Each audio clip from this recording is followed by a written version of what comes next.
नमस्कार दोस्तों, आप सभी का स्वागत है। तो आज हम पढ़ने वाले हैं आपके एपी यानी कि समांतर श्रेणी।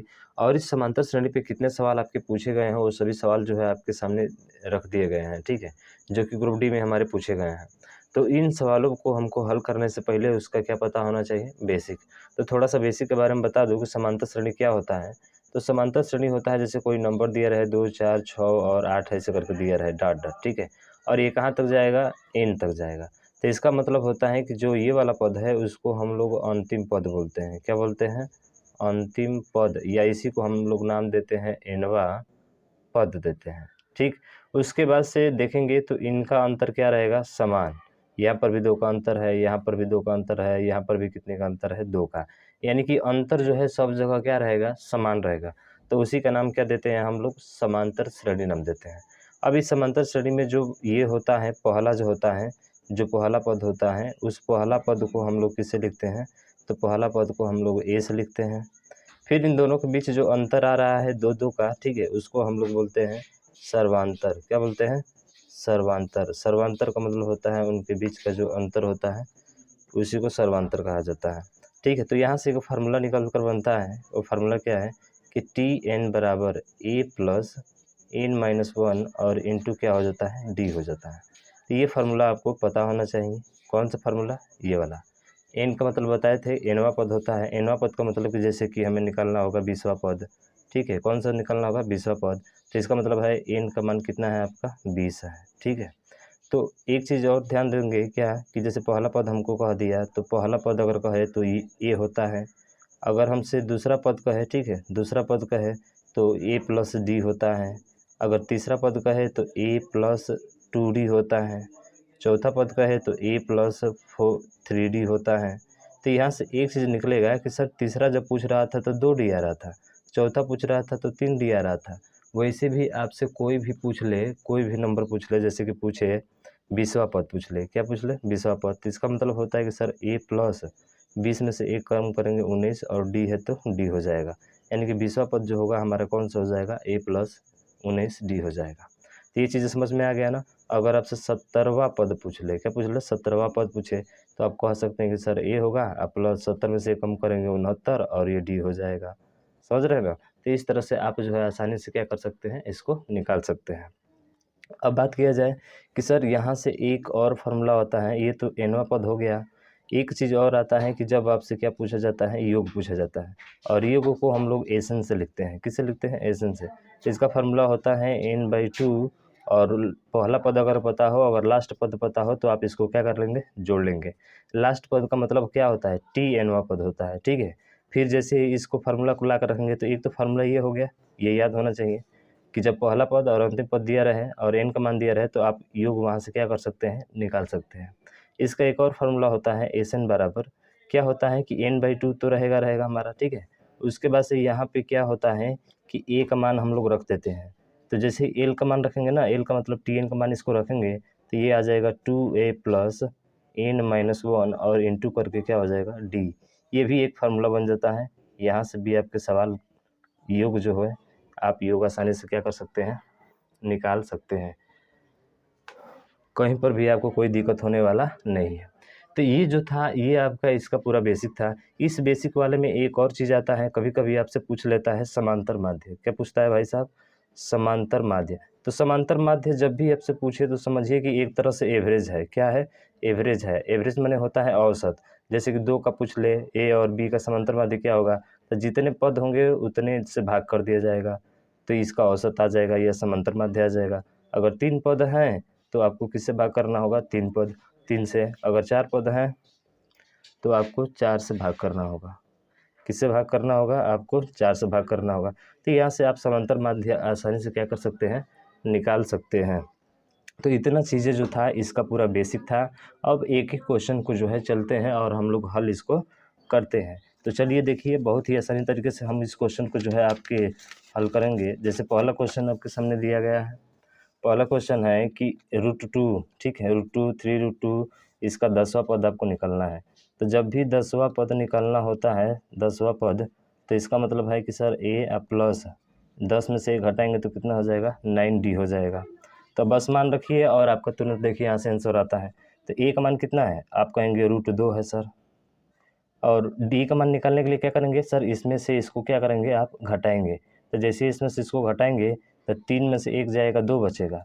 तो ये आ जाएगा कितना, ये आ जाएगा आपका, ये आ जाएगा कितना, 3 में से 1 घटाएंगे तो ये आ जाएगा 9 और इंटू डी का मान आ जाएगा 2 और √2 कितना है, 2 है। कैसे आया भाई, तो 3 √2 में से आप √2 घटाएंगे तो 3 में से यहाँ पे कुछ नहीं तो 1 है, 1 में से 3 जगह कितना बचेगा, 2, इसीलिए यहाँ पे 2 और √2 है तो √2 वैसे ही क्या कर देते हैं, रख देते हैं। बस आपका मान आ गया यहाँ से। तो √2 प्लस 9 दूना कितना हो जाएगा 18 और √2 है तो √2। जब इसको हल करेंगे तो 18 कितना हो जाएगा 19 √2 और यही क्या होगा आपका राइट आंसर हो जाएगा। समझ में आ रहा है, बिल्कुल अच्छे तरीके से आ रहा है, समझ में होगा आपको, ठीक है। चलिए ये तो पहला क्वेश्चन हो गया, पहले क्वेश्चन का आंसर आप जो है आसानी से दे दिए। दूसरा क्वेश्चन है वैसे ही दिया है, क्या 17 दिया है, फिर 22, फिर से जो है आपका 27, फिर दिया है 37 और पूछा है कौन सा पद, 20वां पद।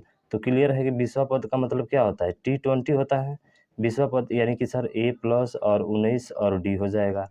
फिर से यहाँ पे A का मान देखेंगे तो कितना है, आप कहेंगे सर 17 है, अब प्लस 19 है तो 19 रहेगा, और D का मान देखेंगे तो 17 और 5 कितना है 22, यानी कि इसके बीच का अंतर 5 का है, तो 5 से गुणा करा दीजिए तो ये आ जाएगा 17 और प्लस 19 5 कितना होता है 95, और जब इसको जोड़ेंगे तो 112 आपका क्या होगा, राइट आंसर हो जाएगा। यानी कि दूसरे क्वेश्चन का कितना होगा आपका 112 होगा। तो बताइए क्या इसका बेसिक जानने के बाद से आपको कहीं पे कोई दिक्कत हो रहा है, नहीं हो रहा है। अगर दिक्कत होता है और इससे आपके सवाल बनते हैं तो आप हमसे पूछ सकते हैं कि सर ये सवाल हमको जानना है, ठीक है। अब तीसरे क्वेश्चन पे चलिए, फिर वही क्वेश्चन है आपका।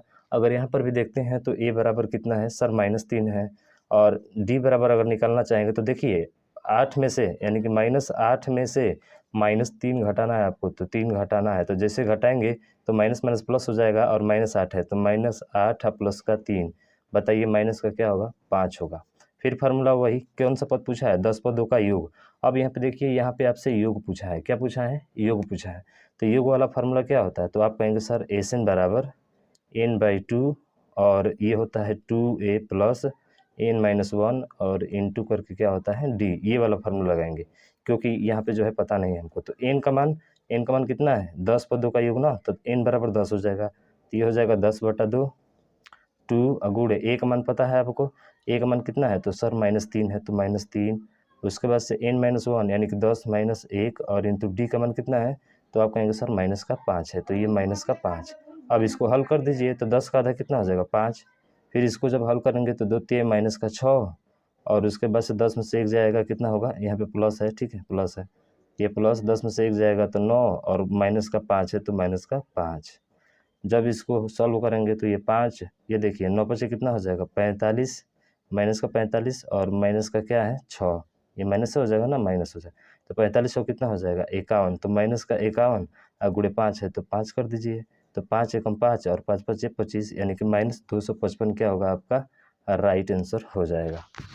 बताइए यहाँ पे कहीं दिक्कत हो रहा है आपको, कहीं पर भी कोई भी दिक्कत नहीं, आप आसानी तरीके से हल कर सकते हैं। अब देखिए अगला क्वेश्चन आपके सामने रहा कि 1 + 4 + 7, ठीक है, x पदों का योग इतना है तो x का मान ज्ञात करें। अब देखिए कोई भी व्यक्ति जो है, ये क्वेश्चन थोड़ा सा टफ हो जाता है, टफ इसलिए हो जाता है कि आप इसको 1 मिनट से ऊपर ही किसी टाइम लगेगा, कहने का मतलब ये है कि आप इसको 1 मिनट से ज़्यादा से नहीं हल कर पाएंगे, इस तरह से हल नहीं कर पाएंगे, ठीक है ना। वैसे तो सीधा जो है पहले इसको छोड़कर हम लोग इस पे चलते हैं 5वें वाले क्वेश्चन पे, ठीक है, वैसे सॉल्व कीजिएगा, इसको हल कीजिएगा, नहीं तो फिर हम तो बताएंगे इसको, ठीक है ना। अब एक सवाल ऐसे भी पूछ लेता है कि ABC जो AP में है उनके छोटे भागों का गुणनफल 483 है, तो ABC का मान क्या होगा। तो यहाँ पे देखना होगा कि जो ऑप्शन दिए गए हैं क्या ये सभी जो है आपके समांतर श्रेणी में है कि नहीं। तो वैसे देखेंगे तो 19 4 23, 23 4 27 सर समांतर श्रेणी में है, सबका अंतर समान है। फिर 17 6 23, 23 6 29 ये भी समांतर है। फिर 15 8 23, 23 8 31 ये भी समांतर श्रेणी में है। 21 2 23 2 25 ये भी समांतर श्रेणी में है। तो इसको हल करने का तरीका शॉर्टकट वाला हमने इसलिए लिया है कि आपके एग्जाम में थोड़ा सा टाइम बच जाए, ठीक है। तो सभी समांतर श्रेणी में है, लेकिन ये बोल रहा है कि उनके छोटे भाग का गुणनफल कितना है 483 है। तो देखिए क्या छोटे भाग 29 27 का 483 आ रहा है, नहीं आ रहा है, ये नहीं होगा। फिर 7 का कितना हो गया 21 का 1 आ रहा है, ये भी नहीं होगा। 5 दिए 15 आ रहा है, ये भी नहीं होगा। 5 आ रहा है, फिर 3 एकम कितना हो गया 3। इसका मतलब है कि ऑप्शन नंबर डी क्या होगा आपका राइट आंसर हो जाएगा। आया समझ में? ऑप्शन नंबर डी क्या होगा राइट आंसर हो जाएगा। तो ये चौथा क्वेश्चन जो दे रहे हैं आपको, इसको हल करने के लिए दे रहे हैं, आप खुद इसको हल करेंगे, ठीक है। इसको जो है आप खुद हल करेंगे और इसका जो आंसर आएगा ये भी बता देते हैं, इसका आंसर 67 आएगा, ठीक है। क्या आएगा 67, क्योंकि ये थोड़ा सा क्वेश्चन आपका बड़ा पड़ जाता है, ठीक है। वैसे ही फार्मूले की जगह रखेंगे तो आपका आ जाएगा, क्योंकि ये योग दे दिया है।